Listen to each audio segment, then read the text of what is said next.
Hello and welcome to Series 2, Easter Special. We have Morris the Connector here, again to talk about how he became the Connector and his story behind it and his journey. Thank you for coming again onto the show. You're welcome. Yes. So I know we touched a bit on, the deaths in your family and things like that. So I wanted to ask, why did you become the Connector? What has led you to become the Connector? Well, it's been one journey, I would say. I want to say to you, Anastasia, life is a journey of self-discovery. So the reason for my name is Morris the Connector. I've rediscovered myself, going from the pain that's pushed me to the power, to empower. I grew up with my mum and 5 siblings. Me and my dad left home when I was 7 years old. I really struggled with that, going to school. I was getting bullied at school as well. It wasn't by the kids, it was by the teachers, telling me I wouldn't be nothing in life. But fast forward, I want to talk today about the power of the human spirit. That's what I want to talk about, because you asked me one thing there, why and how did I become Morris the Connector? The greatest thing that we can say we can become, it's not who we are, it's who we become. But I went from glory to wearing my crown of glory. And the first time I suffered a major death in my family was my brother. He was 19 years old and he was stabbed to death in London. My hero, my king, my protector. But fast forward, when he passed away, I suffered mentally with that. It could bring you up or it could bring you down. By the age of 15, I started selling drugs on the street, selling drugs. I've done that for 12 years, I would say, going in and out of prison. It didn't really stop me from doing what I was doing. My mindset was like, I didn't know what I wanted to be after leaving school. I didn't believe in myself. So after 12 years, it was the death of my son. He was 18 months old. He passed away at home in an accident. That made me look up and think to myself, Morris, what are you doing? What are you doing with your life? I must have hugged him over 10 or 15 times. Can you imagine that? And then hearing he's gone, looking in his grave and thinking to myself, you didn't even know this boy. I was seeking, I was finding. They say knock on the door shall be open, seek and you shall find. And I went to church. When I went to church and started to go to church, my mindset reset. I started to think different. I started to believe that there was a higher being, which is God.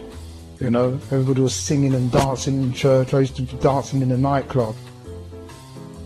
But here I was, thinking, I'm happy now, being in this place.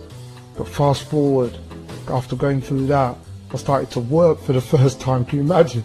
After selling drugs and things like that, I started to work and I started to feel good working. Started to... So, obviously you didn't just wake up one day and say, I'm going to be the Connector. No, I'm just leading to that. Oh, yeah, sorry. So yes, I'm really just yes. leading to that. It was a process. It's a process for every one of us. We have to take the baby step to get where we need to get to. And my steps was coming from that adversity with my brother to the death of my son. From my son, I started to connect with myself. I would say it was a mindset reset.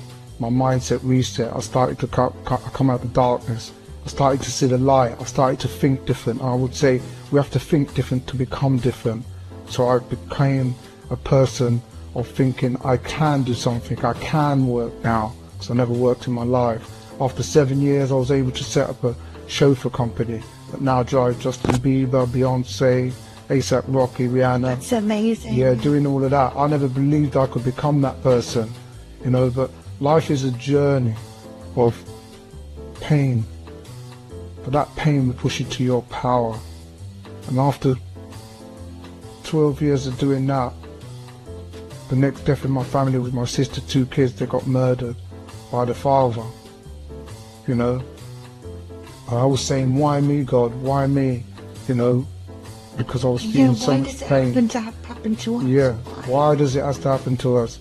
But now I know why. I know why, because we all have to go through pain.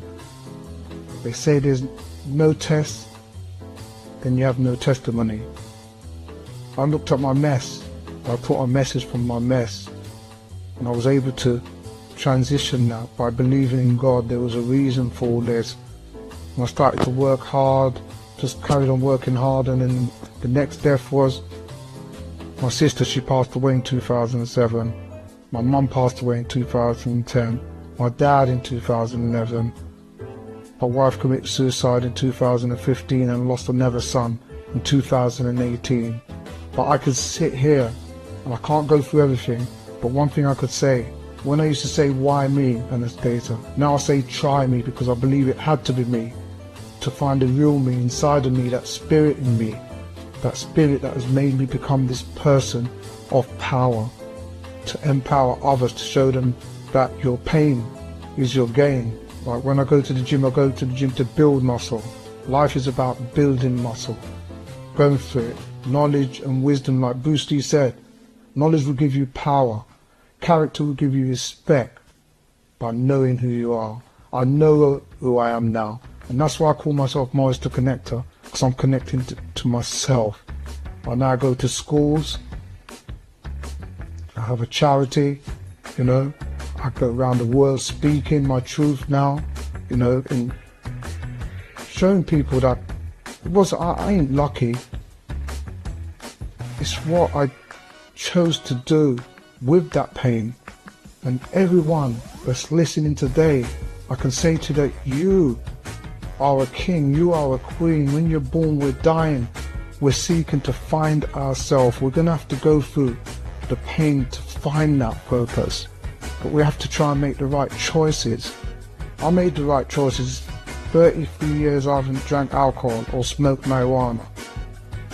I chose to transition from that pain, to push myself through that, to become Morris the Connector, that's now connected to the source and sends out the right vibrations to get the energy back, to give back to everyone I speak to. So you wouldn't say you're like a motivational speaker then? It's more a connector is different. I would say, most people say, are you a motivational speaker? I said, no, I'm an inspirational speaker. I inspire people to get up. I don't motivate people and pump them up. I do in a way, but I inspire them with my story. I've written a book, it's called From Glory to Crown and Glory. Many things happened in that darkness that was gory, but it's my crown and glory. I believe God chose me as a messenger. I took my mess, I took the message from my mess. I believe we all got messy. Yeah. But you are the pen and paper of your story. You could play the victim or the hero, Anastasia. But I'm the hero now. I go with my cape on, saving lives now around the world. I was in New York, New Jersey, Los Angeles, paid speaking, you know. It's very inspiring what you do. And you talk with people all over the world. Well, that's my gift. You have seminars as well. Yeah, I had a seminar in Atlanta in November. But that's my gift, that's my purpose. I found my gift. They say once your gift becomes you, it will bring you in front of great people. You had to go through all of that to realise your gift. To find myself, yeah. Yeah. And that's the power really of the human spirit. That's the power of the human spirit. We all have a spirit, but we don't connect to it. I used to do, right? And be. Now I'm being the real me. And now I'm doing. You know, so the difference when I was a gangster, I was doing and being outside of me. Now Morris the Connector is connected inside of himself. They say once a man, twice a child. I'm like a child again, just asking God for everything now, because he's my father. And I like it when you say something like, believing is seeing. Yeah. Other than seeing is believing. That's what it is. So could you elaborate on that a bit? Yeah, because from my perspective, I used to not believe. But now I believe everything becomes real. So it's not seeing is believing, it's believing is seeing. Because if I believe why I had to go through this pain, I know my why now and my must. Your why is bigger than you, Anastasia. But why? Why is this happening to me? Many people don't know why things are happening, where they come from, what they're meant to do, or where they're going. But I know why, because I've now found my gift, found my purpose. You need to know your why. Yeah. You must. Like Muhammad Ali said, he said this quote, I love this quote. Yeah. He says, the service to others is the rent we pay for being in this world. It's very true. I'm it's serving. About the service. Yeah, I'm serving now with my love.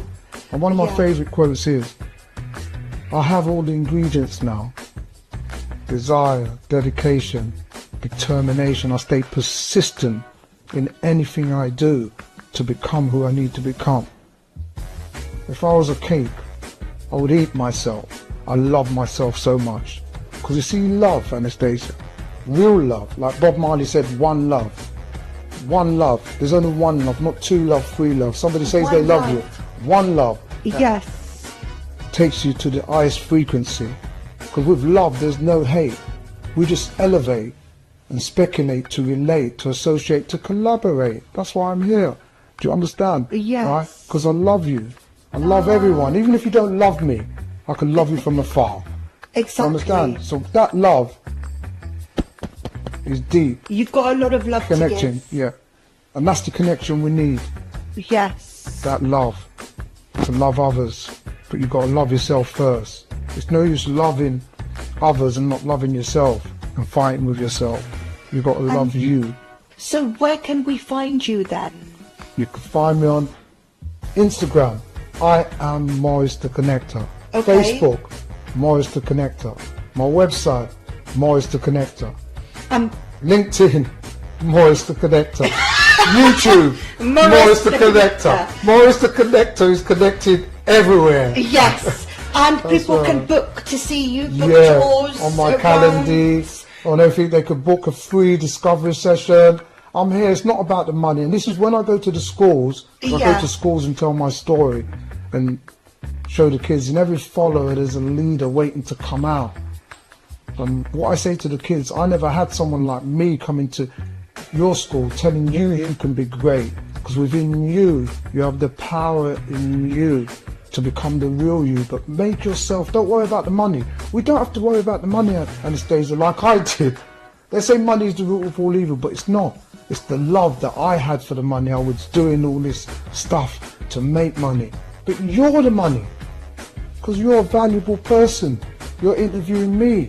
I'm a valuable person. I'm the product.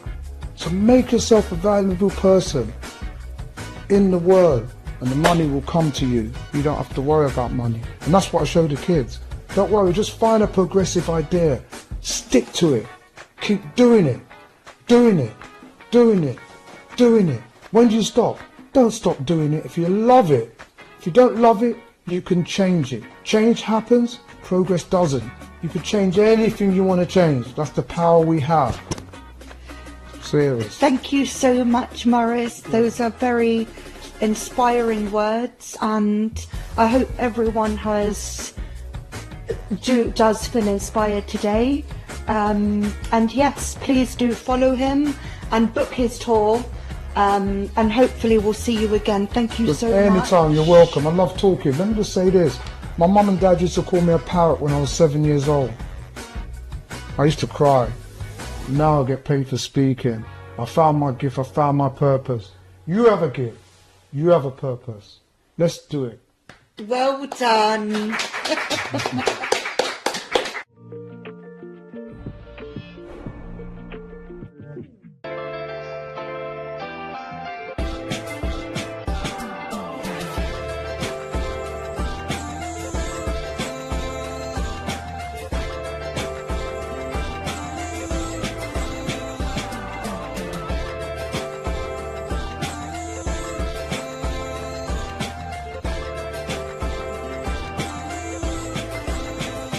I'm Tiana.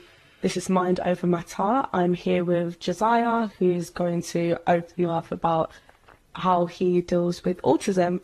So, hi Giselle, how are you? I'm good. How are you? I'm good, thank you. So, what would you say is your biggest challenge when dealing with autism? Autism, my biggest challenge is behavioral problems. So, like learning to manage how I feel and also making friendships and relationships that last rather than relationships that don't last. So, with me, I struggled making relationships due to the way I behaved when I was growing up. I had a test at 14. They didn't find anything on me. They didn't find that I was autistic. So we do believe that there was a misdiagnosis. However, I was recently diagnosed in January with autism. And that clarified a few things that I was thinking about, why I behave the way I do, what I do, like behavioral patterns in, how I listen to music, things I'm focused on. We have a thing called hyperfixations where we're focused on things we like to, and we're very driven towards those things and making them happen. So, yeah. Okay, so obviously you've been diagnosed with autism. What would you say for the viewers who, haven't been diagnosed? Like how would they feel within themselves without having an actual diagnosis? They feel different from everyone. They can look at a crowd and think, I'm not like you, or I don't think how you guys think. And it's not necessarily in a disrespectful way, it's just you take one group and you take one person, but this person is just naturally thinking different than others. They behave different from others, and so they can see within their behavior patterns, and they can look online. Am I autistic? What are the signs of an autistic person? But a lot of it comes down to, how they behave and what their view of the world is. Okay. And I know you mentioned obviously like the fitting in and, it can, I can understand it's, probably hard. But how was it like going to school? Because obviously I know you said you were diagnosed around 14. How was it like going to school, or even now like as an adult in like the work world, the workforce? How was you finding it? Going to school is a very difficult one because I had friends at first, but I ended up losing a lot of friends over time. I didn't know the type of behaviors that I exude, only that they were rude behaviors. And it ended up being where it was what I knew. And until I was about 15 years old, my behavior died down a bit. And I started becoming more control of what I was doing, thinking of what I can do, what I want to do. And over time, when it comes to, being introduced to new things such as spirituality, being taught things, how to do certain things properly, more lovingly, how to treat people, it comes with change and good change. And regarding work, it can feel a bit daunting at first if you aren't the type of person to speak, or if you are very closed in on yourself. But it takes preparation, and it takes a moment to kick back and think, what am I going to do today? How can I make this shift a good shift? What can I do? And doing just simple research, what to speak to people, what to say, and yeah. Okay, that's good. That thank you, honestly, for opening up with that. I appreciate that, and I'm sure the viewers appreciate that as well. So obviously, you hear a lot of like stigma around autism. Should I say, like, everyone says, oh, if you're autistic, you're different, or if you have this, it's all, it's like everyone separates autism with normality, should I say. So how would you like advise others, or even how did you come about that realization yourself to be like, you know what, I'm not different? How did you come up like with that? Regarding difference, it's a case of not blending in with people. Whenever you're in a group and you think, can I be a part of this? Am I going to be part of this? Am I going to go forward with this? And it just depends on, you know, how that group is, how you are, how comfortable you are with that group, what you want out of it. Regarding the difference side of things, it's, you know, it's feeling away from the group, but also you tend to be curious about a lot of things. So when I started being on my autism journey, I looked up a question, and it was a weird question, and it was along the lines of, can autistic people do this? And it was a really weird question, because I'm like, we are people at the end of the day. I'm quite curious just to know what that question. Something along the lines of, can autistic people be intimate or something like that? I believe, from my memory, something along the lines of those. Not exactly that, but I just want to say, we are people, we have emotions. Although our brain structure is different from the vast majority, just because we think differently doesn't necessarily mean that we are wholly different. I got a body like you, I got eyes like you, I got a brain like you. Simply just put, my brain is different than yours. I like that. Honest, you know, it's that just listening to that is inspiring, and I hope that you guys are inspired by that as well. So, like, moving forward with it, because obviously it's you know, this for life. Do you think that will this affect you, like, in the long run with anything? I know we spoke about being in like the work world. Like, how is it changing? Like, do you know what I mean? If you're going into this environment or changing, like, do you know what I mean? It comes down to whether there are barriers and whether you want to break down those barriers, because it's gotten to the point where people have told me, just because you're autistic doesn't mean you should make it your whole personality. It's a part of you, but it doesn't define you. What defines you is the people around you and your character.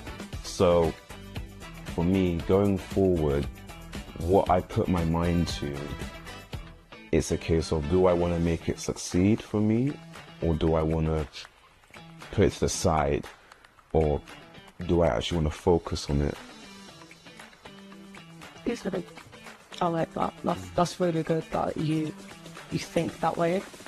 I mean, I'm honestly in shock, because for me it's inspiring that obviously you're sitting here and you're talking about, you know, autism, and it's nice to hear your point of view from it. So, you know, just to wrap it up, what would you say to, you know, the viewers who might be like, probably doesn't have the diagnosis yet, but is feeling, you know, different, or maybe they do have the diagnosis but they don't know how to cope with it? Like, any short words to just give them? You can tell by who you gravitate towards, and if you feel different, there's no shame in that. Everyone's supposed to be different, not everyone can be the same, and it's okay. Like, if you feel that, you know, if you feel that this way, understand what it is that you have, or you potentially may have, and go with it. Learn how you can make it, you know, I'd say learn how to dominate it in a way that you can succeed in what you do. Thank you so much. So I've been here with Josiah talking about autism, and thank you so much for sitting here and opening up. I've been Tiana, and thank you so much for watching. Stay tuned for the next episode of Mind Over Matter.